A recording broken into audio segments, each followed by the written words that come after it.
In the social and political climate of the 21st century, mankind is truly facing some very great challenges. Many of them made all the more difficult due to the fact that they are challenges that go mostly unnoticed by the vast majority of people. The vast majority of people in the world today only perceive the world the way it appears on the surface. However, the real truth is that the world that we live in today is actually very different to that which most people perceive it to be. Because just below the surface of everyday life, beneath the social and political distractions of the reality offered to the masses via their television, there exists another world. The world that most people perceive is simply a facade. It is an illusionary reality where nothing is what it seems. It is a world where our social system is designed to foster division. Our education system is designed to conceal knowledge. Our health system is designed to create sickness. Our financial system is designed to steal wealth. Our community is designed to create disunity. And our very civilization itself is wholly uncivilized. We live in a world where 2% of the population controls 98% of the global resources, while the other 98% of people are left to compete against each other in order to gather some small fraction of the other 2% that is left to them in order to support their lives and their families. In fact, the world of today is so disjointed and so out of balance that the most amazing part of it all is that there are actually people who cannot seem to see it. And this is because the systems of control that have been put in place to blind people to the true realities of our world have been very cleverly and very meticulously constructed. Though much of our society may appear to be free on the surface, if the truth be known, mankind is actually far from free. We are simply free range, for the world of modern times is actually a very controlled place. The Bohemian Club, as you say, the Bohemian Club, that's where all those rich Republicans go up and stand naked against redwood trees, right? I've never been to the Bohemian Club, but you ought to go. It'd be good for you. Get some fresh air.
Sovereignty from territory. Otherwise, it amounts to a prescription for perpetual war rather than perpetual peace. Dr. Heiberg says Europe's prescription of economic integration to subdue the destructive power of sovereignty is what the Middle East needs.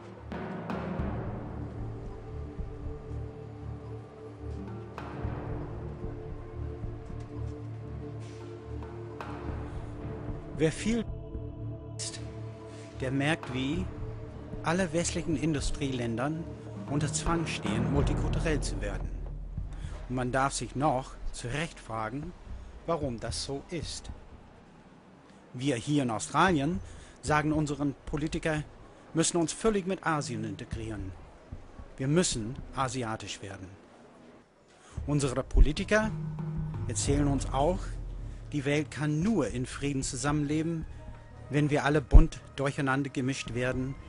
Und wer dagegen ist, der muss ein Rassist sein und will nur einen Krieg haben. Die Wahrheit sieht aber ganz anders aus. Die Elite der neuen Weltordnung will die ganze Welt kontrollieren. Und das geht nur, wenn starke Nationen aufgelöst werden.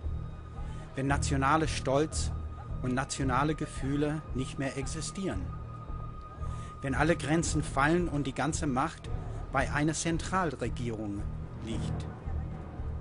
Aber wie zerstört man eine starke, reiche Nation?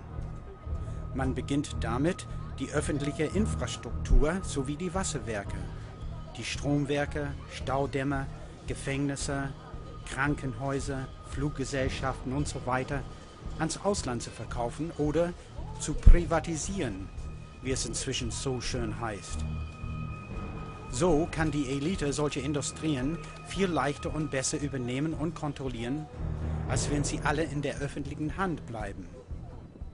Dann braucht man eine Währungsreform, gefolgt bei der Auflösung der Landeswährung, und die ganze Zeit muss man die Angst schüren. Die Angst vom Atomkrieg, die Angst vom Ozonloch, die Angst vor der Umweltverschmutzung, die Angst, Rassist genannt zu werden, die Angst vor der globalen Arbeitslosenschlange, immer wieder und immer mehr Angst.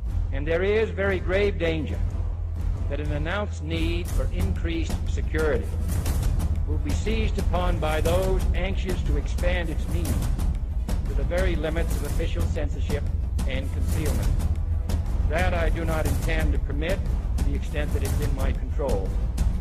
And no official of my administration, whether his rank is high or low, civilian or military, should interpret my words here tonight as an excuse to censor the news, to stifle dissent, to cover up our mistakes, or to withhold from the press and the public the facts they deserve to know.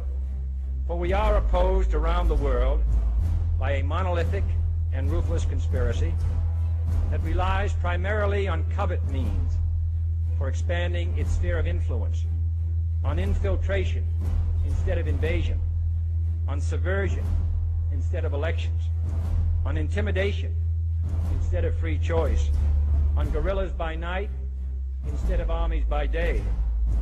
It is a system which has conscripted vast human and material resources into the building of a tightly knit, highly efficient machine that combines military, diplomatic, intelligence, economic, scientific, and political operations. Its preparations are concealed, not published. Its mistakes are buried, not headlined. Its dissenters are silenced, not praised. No expenditure is questioned, no rumor is printed, no secret is revealed. But the situation is not wholly lost. For the simple truth is that mankind has allowed their servants to take over the mansion. And these public servants have worked and are continuing to work to steal everything of value that they can from the people, while gradually enslaving the world to a set of rules of their own contrivance. Legislation that has been cleverly designed to remove actual law from the planet and impose in its stead the will of individuals.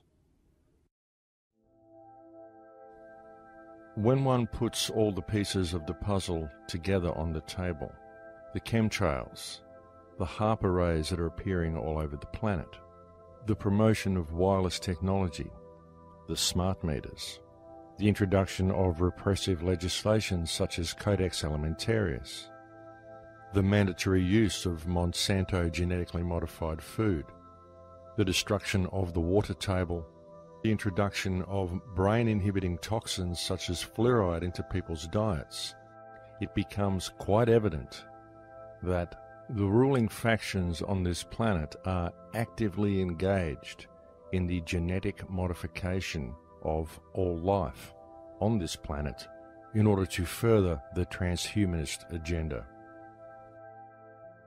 It is being done quite deliberately and quite purposefully, and it is being done with neither the knowledge nor the consent of the vast majority of mankind. And all the evidence needed to support this conclusion is right before your eyes, if people would simply take the time to look.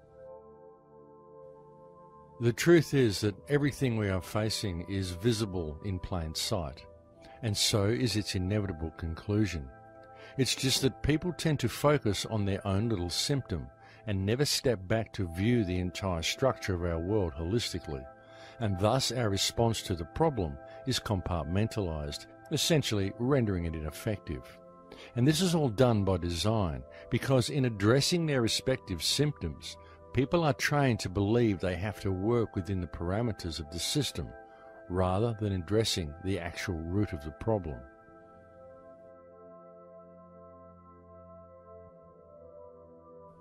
Every single government that exists anywhere in the world today is currently operating in breach of the trust that has been granted to it by the people of their nation. And this is true regardless of which country we are talking about. It is true whether it is a government consisting of duly elected politicians claiming to act in the best interest of the people, whether they are acting out of greed or whether they are simply acting through their belief that the system is real. It is true whether it is a military dictatorship falsely declaring a self-granted right to dictate what is good for others. It is true whether it consists of a monarchy that has declared its divine right to rule and supposedly care for its subjects.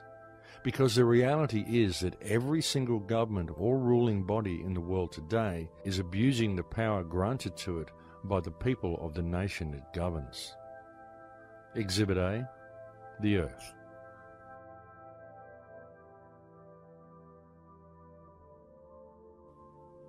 The remedy is for mankind to re-establish themselves as who and what they are, because the only ones who have any chance of addressing this situation are the people themselves. The first thing to be done is for people to notice their surroundings and to realize that very simple alternatives to the wantonly destructive direction of our current system exist right now.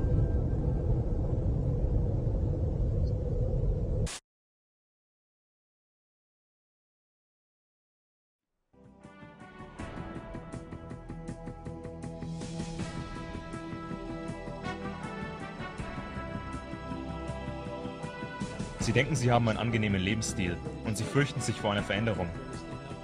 Sie haben Angst, sich für das Richtige einzusetzen. Bis Leute sich erheben und den Mut haben, zu tun, was sie tun müssen, wird sich nichts verändern.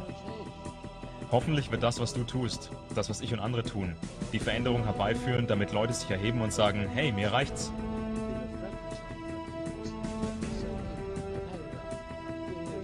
Wir haben einen Vorteil. Die brauchen unsere Kooperation. Wenn wir nicht mitziehen, können die nicht gewinnen. Die brauchen immer unsere Kooperation. Wir müssen immer dem Programm folgen. Die versuchen es, uns anzudrehen. Richtig, die versuchen es, uns anzudrehen. Demokratie, die Mehrheit sagt dies, du musst jenes glauben, tu dies, tu jenes. Der Krieg gegen den Terror, wir müssen Angst haben. Die versuchen immer, uns die Sache anzudrehen, damit wir mitziehen. Sobald wir lernen, nicht mit denen zu kooperieren, gewinnen wir das Spiel. Das ist der Punkt. Kooperiere nicht mit denen. Folgt nicht mehr länger dem Programm. Hört auf.